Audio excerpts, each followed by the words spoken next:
Hello my friends and welcome back to another wicked video. Now I've done a lot of crazy building on the channel before, and every time I do something in creative, just about everybody complains that it's not a real challenge because creative, of course. Well, we're changing all of that today, as the challenge is very simple. Can I build a base underneath the Subnautica map? Now we have to outline a couple of things first, so let's do that.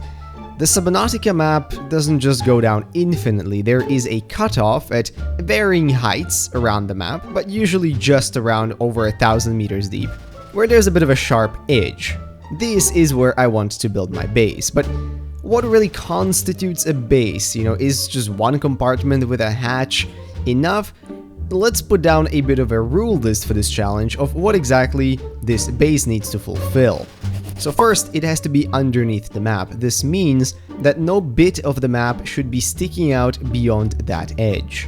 Number two, it has to be self-sustaining, meaning that whatever power or food sources I create for it, they have to be built in such a way that you could, theoretically, stay down there as long as you needed. Of course, the base shouldn't be flooding, and finally, I have to be able to get to and back from the base.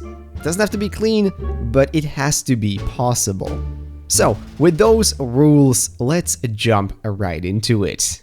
It began, as always, with a new game, but this time of survival. I loaded in, quickly did a bit of inventory management, took a breath of that fresh 4546B air, and underwater we went, gathering some basic resources. Very quickly, I was able to build the standard O2 tank just to have a bit more breathing room. Went to my local kelp forest, and with a bit of crafting, I had the survival knife. A bit more silicone rubber later, I had my fins as well, and with a quick battery, I was able to make the scanner too.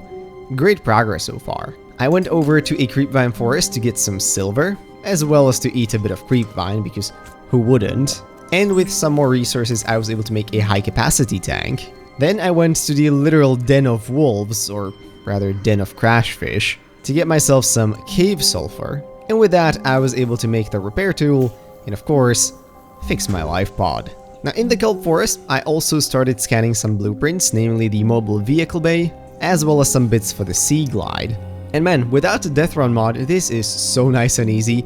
I had the mobile vehicle bay before you could count to 3, because that's how many blueprints it takes, not like 10 or whatever the death run does. I quickly made myself the rebreather, just so I could use my oxygen supply at greater depths more efficiently. And with some resources from the giant coral tube, I also made myself a flashlight. Back in the kelp forest, I was able to finish my sea glide blueprint, and with some materials I was also able to build it. Again, much easier than in the death run. I also built myself an air bladder, a criminally underutilized tool, I have to say. I absolutely love these things in regular playthroughs. Here's a little how-to on how to dodge crashfish. You see that little thing?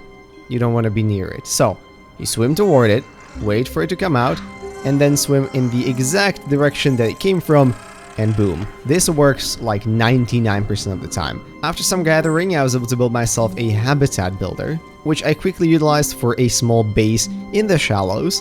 This isn't so much because I particularly want a base here, more so because I need a place to put down the modification station. One more solar panel and there it was, a cute little base. Next up, I made another high capacity O2 tank, just to have some spare air on me at all times. And then I went to one of the wrecks in the grassy plateaus, looking for some useful blueprints. As you can see, there's a lot of stuff I'm not really scanning, since it will not directly help me with this challenge. And thus, wasting battery charge on it is not necessary. Frankly, I didn't find anything that useful in this wreck, which was quite disappointing. Now, I went to a mushroom forest nearby, and here I was able to start finding useful stuff, namely, parts of the modification station. This mushroom forest is near and dear to me. This is where I completed my first death run from, so I know the location of all the brain corals, and it makes navigating it just so much easier. Now, I did also see the big scary fish up there. I was kind of risking down here, relying on the mushrooms being, large enough to cover me. But sadly, even this daring adventure did not yield any more modification station pieces. What it did yield though was some lithium, which I was pretty happy about. On the way I also stopped by LifePod 17 and another wreck, which luckily had that final modification station piece I needed. At the edge of this kelp forest, I started finding blueprints for the bioreactor, which would be necessary to power my new void base. And upon returning to my base, I was able to craft a modification station. Very nice. Now at this point, I went to the island, or more specifically, I dove down straight in front of the island, since this is where Officer Keen's life pod is, and by extension, the blueprint for the ultra high capacity O2 tank. Now in retrospect, this isn't strictly necessary. 2 high capacity O2 tanks appear to be enough, but I wanted to be absolutely sure I would have enough oxygen for the deep dive and the building down there. Luckily, I was able to get the blueprint no problem. Back in my base, I used a bunch of the lithium I had gathered to build 2 of those ultra high capacity tanks. Now yes, I would be slower, but I would have more than enough air to make up for it. Back in the grassy plateaus, I was able to get my final bioreactor fragment, which was awesome. And then it was time to start gathering resources for the trip down there. I basically had all the pieces already. Oh yeah, this happened while I was swimming as well, by the way, just a minor inconvenience. Now, I went back to the island actually, because I realized I didn't have any blueprint for a building where I could build my bioreactor, so I would need the multi-purpose room. Luckily, you can very easily scan one of the ones from the Degassi bases.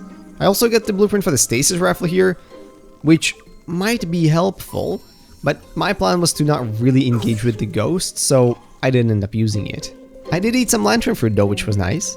Back at base, I made myself the radiation suit just because I thought it makes me look more cool. And let's be honest, Fashion Nautica is the ultimate endgame here. And as you can see, there was a bit of a checklist appearing on the right of my screen. I was basically pinning all of the blueprints I thought I would need to construct a base down there. And that required a lot of titanium. Now at this point I realized I actually need to go to the island one more time, which I love the island, but man, these swims were not super entertaining. The reason for this was twofold. Number 1, I wanted the interior grow bed blueprint. And number 2, I wanted to grab me 1 lantern fruit, which I wouldn't immediately eat. And then I was ready. I started cleaning out my inventory. As you can see, I basically have just about everything I would need. Just to be sure, I made 1 more air bladder to have any easier way returning back to the surface. And then as the sun started setting, it was time for me to set off. Now my plan started out pretty simple. I reached the island and I decided to dive down there because my plan was to enter the void somewhere around the sea treader's path. I did see the big scary translucent worm, but luckily it didn't attack me. I did get a little crisped up by the hot water though. Soon enough, I found what I considered to be a suitable entrance down into the void, so I decided to air bladder up to the surface to replenish all of my oxygen. And then it was finally time. 1 last deep breath, and I dove in. Now, I discovered the void a bit earlier than I planned, so I quickly pivoted back to the rocks. My plan is to kind of hug the edge of the map as long as possible to get as much depth as I can before any ghosts end up spawning.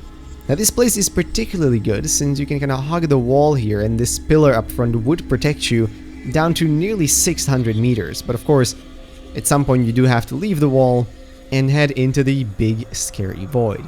Luckily I knew at this point it was only a couple hundred meters before I would reach the end of the map, but the ghosts were not far behind, as you can see. Now hugging the wall here does keep you about as safe as you can be. It's not 100% foolproof, but it is better than just swimming out in the open. I passed the 1000 meter mark, I got bit, my heart was literally pounding in my chest so hard. But luckily, soon enough, I was able to dip under the map and I quickly swam as far as I could in the hopes that the ghost would despawn. But then, I ran into a bit of an issue. See, in my testing, building down here in creative was just fine. Oh yeah, this ghost decided to charge me for no reason again as well. I guess I wasn't deep enough under the map. But again, in creative, the building here was just fine. But now, well, no matter what, I could not find a place to build. I would go back to the edge where I couldn't see anything, wait as long as I could before the ghost spawned, and then, beeline back underneath the map where the game no longer thinks you're in the void. I changed my oxygen tanks, but no matter what, I could not place down a freaking base. Finally, after being like half out of my second tank, I found a place kind of just up above the lip where I could build my base. Now I knew that this isn't enough to satisfy the challenge, but at this point I was running out of air bad and I needed to get at least something down. I plopped down the base, put down a hatch, quickly built myself a bioreactor on the inside. I added one interior grow bed, I threw one acid mushroom into the bioreactor, which I had as a spare, and we had power. Look at that! With that, I was also able to plant my lantern fruit into the indoor grow bed. But now we were in a bit of a pickle.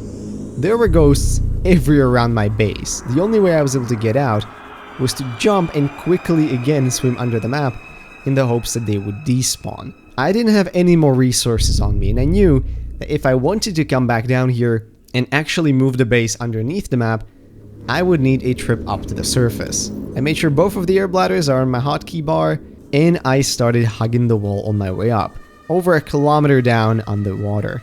Once I heard the first ghost behind me, I quickly whipped up the first air bladder. Now these allow you to move faster than the ghosts can, but only for a limited amount of time. I quickly whipped out the second one as well, just to get as much distance between me and the ghost as possible. And then from 600 meters, well, all I could do was hug the wall and hope for the best.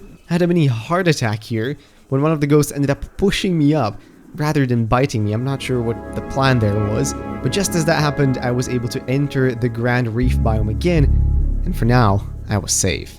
Now, I spent a bit of time down here memorizing exactly where this place was, just so I would have an easy time coming back down to my base.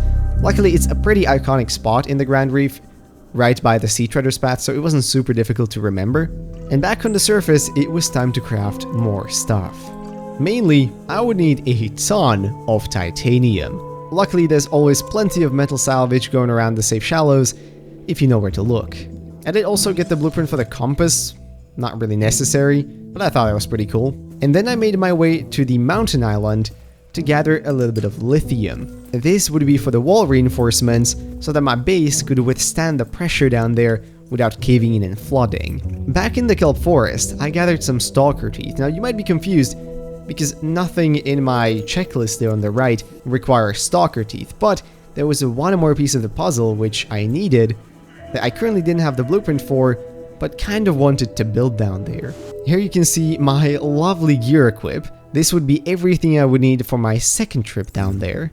And so, yet again, I set off. This was the final piece of the puzzle. On the island, I got myself a scan of the observatory. Now, if you don't know, the observatory is a bit special in how it is treated by the game. And well, you're gonna see the use of that very soon. The ghost did decide to charge me in the Grand Reef this time, but luckily one of these floaty balls was enough to dissuade it. Also, I assume my head shaking massively helped. It didn't take me too long to find the crevice that I needed to go back down through, and this time, knowing I probably won't be needing as much oxygen, I just saved the game and dove in. Now my strategy was pretty much the same, just hug the wall and kind of hope for the best. Ghosts spawn in intervals, so they don't all spawn at the same time. So my biggest hope here was that I could get down there before all three of them spawned, which would most likely result in my death. Now, of course, my big fear was that I would just not find the base, but luckily, soon enough it emerged from the darkness, and even though I did get bitten here, which caused me a mini heart attack, I was close enough to just beeline it for the hatch and hop in. Now it was time to build the observatory, but there was a problem. As you can see, my base started flooding. One reinforcement later, I was able to get the hull integrity back to normal numbers, and with my repair tool I was able to fix the leaks as well.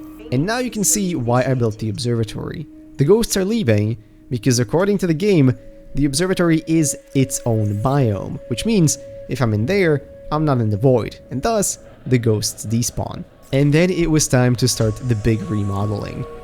I quickly exited the base and built one of the tube compartments down underneath the map, quickly swimming back in before the ghost had a chance to take a bite out of my butt. I would always run back to the observatory, wait for them to despawn, and then sprint back out and continue on the project. The plan was simple. We had to move the base down underneath the lip of the map. I had to build one more level down to accommodate for the big multi-purpose room, and let me tell you, this was absolutely terrifying to do. Just always listening for the shriek of the ghost and then quickly escaping. But soon enough, I was able to build my multi-purpose room underneath the map. And then it was time for the harder bits.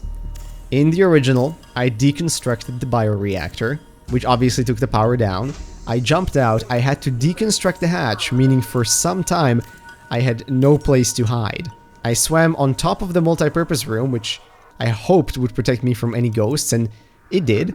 I put the hatch back on there, hopped inside the base, yet again reconstructed the bioreactor, and then I had to hop back out, deconstruct the hatch, make sure the ghost leviathan does not eat me, attach the hatch back to the original base, while dodging another ghost leviathan, and hop back inside to despawn them in the observatory. Absolute madness. Now I repeated the same magic with the indoor grow bed. I actually got hit even though I was on top of my multi-purpose room, which scared the crap out of me because I did not have any more medkits with me.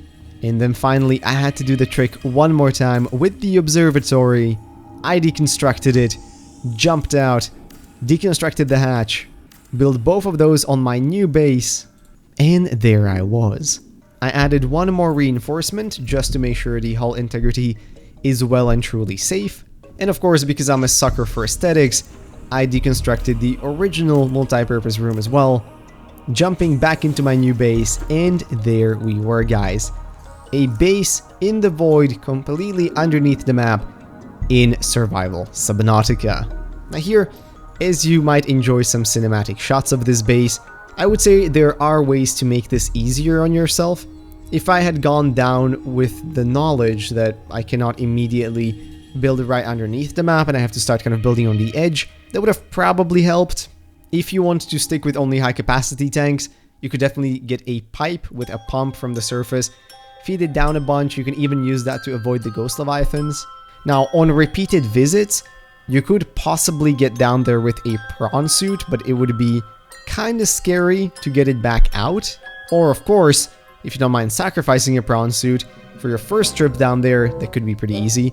Also for subsequent trips to the surface, I think 3 or 4 air bladders get you to the surface basically with zero danger from the ghosts because of how fast you get up there. So if you actually wanted to have something like this realistically work in the game, that's what I would do. And I would definitely mark the entrance to the void that you plan to use with a beacon, because you will be spending some time looking for that bad boy. But that, my friends, is the end of that video, and I sincerely hope you enjoyed. I want to give a massive shout out to all of our members: Crayenda, Sander Weinholz, Kronos, Silver Soul, Master Uguay, OGB, Yusuf Ismail Tartar, R. Robertson, MR, Philip Svoboda, Michael X757, Shitsu, Callum Whaley, Cody the Bumboy, Julian, and Thunder Cracks. Thank you guys so much for the support. It means the world to me. For everyone else, if you liked the video, maybe consider leaving a like, commenting, or subscribing. All of those would be very much appreciated. And I'll see you all in whatever next video I make. Bye bye.